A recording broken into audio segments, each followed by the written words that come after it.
जय श्री राधा रानी। मेरा नाम है प्रेम और आज को आपको मैं सुनाने वाला हूँ राधा रानी और राधा माधव सरकार की एक ऐसी कहानी जिसको सुनकर आपको ये तो ज़रूर पता चल जाएगा कि राधा रानी जिसके साथ अपना वचन निभाती हैं वह पूरे जीवन के लिए या फिर जहाँ पर राधा रानी के चरण पड़ते हैं वहाँ पर उसका पूरा जीवन समर्पित हो जाता है।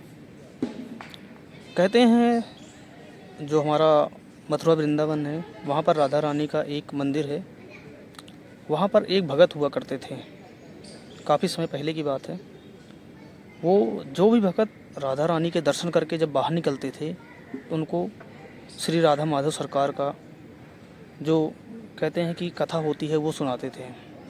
और कथा हर दिन अलग होती थी और जो कथा सुनाने वाले थे वो उस कथा को एक तरीके से राधा रानी के दिए हुए निर्देशों के अनुसार सुनाया करते थे।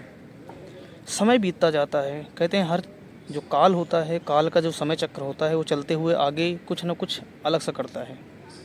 यहाँ पर भी कुछ ऐसा ही हो रहा था। समय बीतता गया, 10 साल, 20 साल, 30 साल, धीरे धीरे करके जो कथा प्रवाचक थे, महंत जी थे, वो जो है उनके जो है थोड़े बूढ़े से होने लग गए।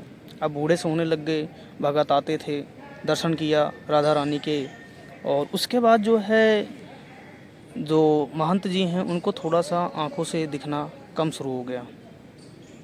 तो जब उनको थोड़ा सा कम दिखना शुरू हो गया तो वहाँ पर थोड़ी सी चीज़ें, जब वो भगत दर्शन करके निकलते थे तो किसी न किसी तरीके से जो है वो कोशिश करते थे कि जो कथा होती थी वो पूरा की जाए। अब कथा पूरा करने का श्रेय इस तरीके से आगे बढ़ता हुआ चला जाता है। थोड़े से और समय बीतता है, अब उनको बहुत ज़्यादा जो है, लेकिन क्या होता था, राधा रानी की दया थी इसलिए उनकी जो है कथा जो है चलती रहती थी और राधा रानी की दया से ही वो कथा को आगे बढ़ाते रहते थे। अब उनका जो समय था वो धीरे धीरे और नज़दीक आना शुरू हो गया और एक दिन ऐसा होता है उन महंत का, वो कथा सुना रहे होते हैं और कथा सुनाते सुनाते जो है जब कथा समाप्त होती है तो अचानक उन्हें दिखना बंद हो जाता है। कथा सुनाई शाम को जो है और लगभग 5-6 बजे हुए होते हैं, उनको जो है बिल्कुल दिखना बंद हो जाता है। और ये बात वो जो है किसी को नहीं बताते हैं जो महंत जी होते हैं। बस वो कथा सुनाते हैं, सारे भगत सुनकर उठ के चले जाते हैं और उसके बाद वो अपना जाकर अपने घर के अंदर गेट बंद कर लेते हैं और ये बात वो किसी को नहीं बताते हैं कि मुझे दिखना बंद हो गया।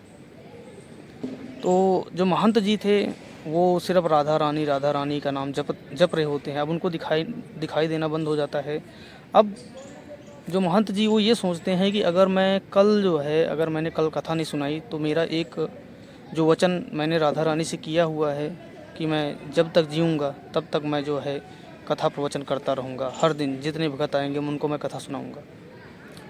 लेकिन कहते हैं ना, जो काल चक्र होता है, जो समय का चक्र होता है, उसको कोई तोड़ नहीं सकता है। अगर भगवान चाहें तभी वो चीज़ जो है हो सकती है, नहीं तो वो चीज़ नहीं हो सकती। अब यहाँ पर राधा रानी जो थी वहाँ पर उनके लिए, जो महंत जी थे उनके लिए सबसे बड़ी मुश्किल ये होने वाली थी कि कल आखिर में कथा कौन सुनाएगा।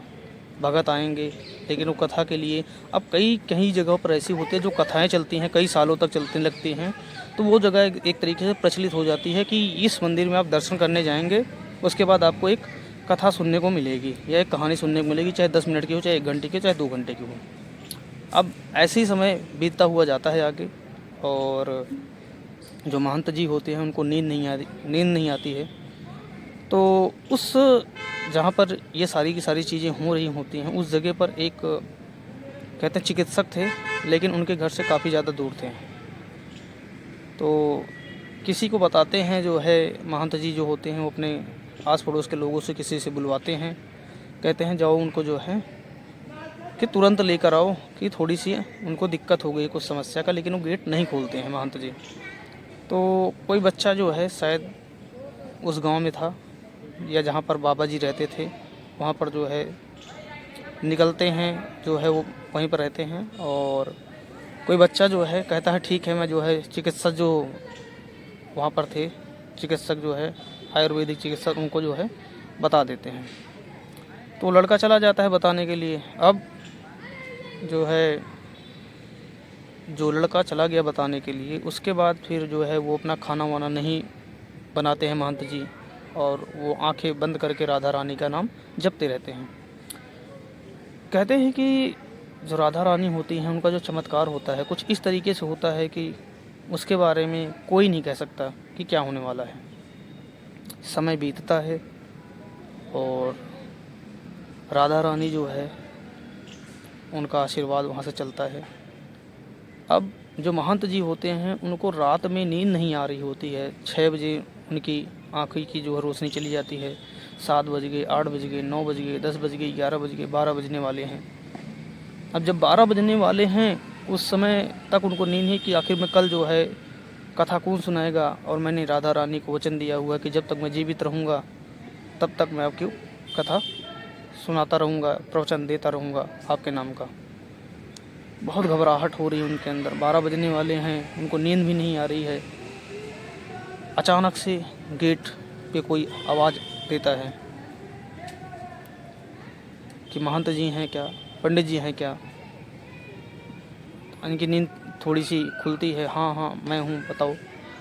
बोला जो है मैं चिकित्सक जी ने, डॉक्टर साहब ने हमें भेजा हुआ है, आपको क्या दिक्कत है उसके लिए दवाई हम लेकर आए हुए हैं। बोला हमने तो बताया नहीं था, हमने तो डॉक्टर साहब को बुलाया हुआ था कि आकर हमारा जो है इलाज करें, लेकिन आप आए हो तो गेट जो खटखटा रहा होता है एक बच्चा होता है। अब इनको दिखाई दे नहीं रहा है महंत जी को, क्या करें। अब महंत जी जो है कहते हैं ठीक है तो क्या लाए हो मैं इलाज करने के लिए। बोला जी महंत जी, पंडित जी, ये जो है एक उन्होंने पट्टी दी है और कहा है कि आपके बांध देता हूँ। तो किसी तरीके से उठकर अपना घर का जो दरवाज़ा होता है खोलते हैं। वो नन्हा सा बालक उनके घर में प्रवेश करता है रात को 12 बजे, और उसके बाद प्रवेश जब कर लेता है तब जो है जो महंत जी होते हैं वो उस पट्टी को लेते हैं, देखते हैं, उनको समझ नहीं आता है। तो बालक से पूछते हैं कि क्या बताया हुआ है वैद्य जी ने। तो कहते हैं वैद्य जी ने यही बताया हुआ है कि ये जो पट्टी है ये उनकी आंखों पे बांध देना, बाकी कल हम आकर देख लेंगे एक बार। बोला अच्छा ठीक है। तो बोला आपको आराम मिलेगा ज़रूर, राधा रानी की जो है आपके ऊपर कृपा रहेगी और आपको आराम ज़रूर मिल जाएगा जो भी होगा। ये होता है। उसके बाद जो है कहते हैं महंत जी कहते हैं चलो ठीक है, वो छोटा सा बच्चे को कहते हैं कि ठीक है अब रात को 12 बज गए हैं, अब आप मत जाइए कहीं भी, यहीं पर मेरे साथ आइए और सो जाइए। तो जो बच्चा होता है मान जाता है और उनकी आँखों में जो है पट्टी बांध कर और दोनों को दोनों लोग सो जाते हैं। जब महंत जी को ये बोलते हैं कि राधा रानी की जो है कृपा आपके ऊपर रहेगी, तब उनको थोड़ा सा सुकून मिलता है और वो जो है पट्टी बांधते हैं उनकी आँखों में और सो जाते हैं। अब सुबह 5-6 बज रहे हैं, प्रातःकाल जो है उठे। अभी जो है उठने से पहले ही मतलब कि उस बच्चे को बुला रहे हैं कि बेटा कहाँ हो, बालक कहाँ हो, लेकिन कोई जवाब आ नहीं रहा है। कमरा अंदर से बंद करके सोए हैं।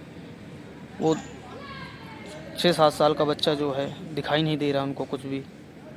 तो अब कहीं दिखाई नहीं दे रहा है तो वो जो है धीरे धीरे करके पट्टी खोलते हैं आँखों की। जब आँखों की पट्टी खोलते हैं महंत जी तो होता क्या है कि थोड़े थोड़ी करके अपनी आँखें भी खोलते हैं, क्योंकि जो उनको दिखना बंद हो गया था तो अब थोड़ी थोड़ी आंखें करके खोलते हैं। जब आंखें उनकी खुलनी शुरू होती है थोड़ी थोड़ी करके उनको कुछ धुंधला धुंधला धीरे धीरे करके दिखाई देना शुरू हो जाता है। और जब उनको धुंधला धुंधला दिखाई देना शुरू हो जाता है तो पूरी आंखें जब उनको खोलते हैं तो अचानक से चमत्कार सा हो जाता है, उनको पूरा का पूरा सब कुछ दिखाई देना शुरू हो जाता है। तो वो कहते हैं हे भगवान, ये कैसे हो सकता है कि रातों रात में इतना जो है चमत्कार हो गया, और जो वैद्य जी थे उनको तो मैंने बीमारी भी नहीं बताई थी, तो आखिर में कौन आया था इलाज करने के लिए। फिर बच्चे को ढूंढने लगते हैं, जो है बच्चे को ढूंढते हैं, कोई मिलता नहीं है। फिर जो है वो उठने के बाद कुछ भी नहीं करते हैं, पहले दरवाज़ा खोलते हैं और भागते हुए वैद्य के पास जाते हैं कि वैद्य जी कल मैंने जो है एक संदेशा भिजवाया था कि जो है आप आकर मेरा इलाज कर जाना। आप तो आए नहीं, लेकिन आपने जो बच्चा भेजा था, जो बालक भेजा था, वो उसको कैसे, आपको कैसे पता चला कि किस चीज़ का इलाज करना है। तो वैद्य जी कहते हैं हाँ कोई आया तो था संदेशा लेकर मेरे पास कि आपकी जो है तबीयत ख़राब है, आपको इलाज की ज़रूरत है, लेकिन मैंने तो ये बोला था कि मैं कल आऊँगा 3-4 बजे दिन में। मतलब जिस रात में ये सब कुछ हुआ उस दिन तो वैद्य जी आने वाले नहीं थे, उससे अगले दिन आने वाले थे। लेकिन समस्या यही थी कि उससे अगले दिन उनको अगर दिखाई नहीं देता तो वो कथा आखिर में होती कैसे, वो प्रवचन कैसे दे सकते थे। तो जो महंत जी थे वो ये सोच कर दंग रह जाते हैं कि मैं रात भर चिंता इसलिए करता रहा कि मैं जो है कैसे जो है कल कथा का जो है प्रवचन करूंगा, मुझे तो दिखाई नहीं दे रहा है। और यहाँ पर तो सरकार ने, राधा माधव की सरकार ने इस तरीके से चमत्कार कर दिया कि मतलब मेरे को कुछ कहने का मौका ही नहीं दिया। कहते हैं कि फिर उसके बाद वैद्य जी के यहाँ से वापस आते हैं, वो वापस आते हैं अपना स्नान वगैरह करने के बाद जाकर राधा रानी के जो है चरणों में गिर जाते हैं और उनको सारी की सारी चीज़ें बताते हैं कि राधा रानी आपका ही ये चमत्कार है। तो कहते हैं ये सब हो जाता है और उस दिन की जब उनकी आंखें ठीक हो जाती है, चमत्कार सा हो जाता है, उस दिन वो कथा प्रवचन बहुत ज़ोर शोर के साथ करते हैं। हाँ, उससे अगले दिन जब वो रात में सो रहे होते हैं तो रात को 12 बजे फिर से उनके गेट पर कोई दस्तक देता है। इस बार किसी कन्या की आवाज़ होती है। कन्या की आवाज़ सुनकर लेकिन कन्या ये भी बोलती है कि आप दरवाज़ा मत खोलना। आगे क्या होता है मैं आपको पार्ट 2 में बताऊंगा, श्री राधा माधव सरकार की कहानी पार्ट 2 में।